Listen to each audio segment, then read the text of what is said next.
3 سنين ليه؟ ابني ومراته واخواته ليه؟ واصحابه وجوزته ليه؟ ايه اللي حصل؟ اللي حصل عشان دين. انا كنت متوقعه مثلا هيجي غرامه على احمد، كنت متوقعه انه يتبرعوا، لكن انا عارفه ان ابني ما كانش يقصد اي حاجه. لو كنت اعرف ان ابني كان هيقصد حاجه كنت قلت هو يستاهل، لكن ابني ما كانش يقصد اي حاجه.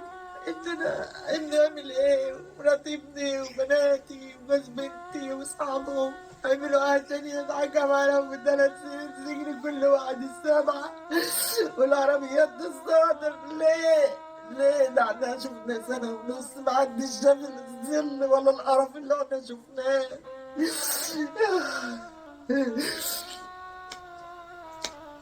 ما كنتش اتوقع اصلا ان ممكن ده يحصل.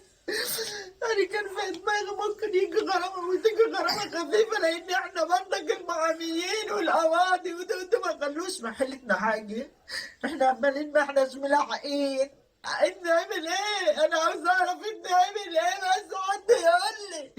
عامل مقلب ضر حد؟ انت ما ضرش اي حد، كان حد ضر فحل.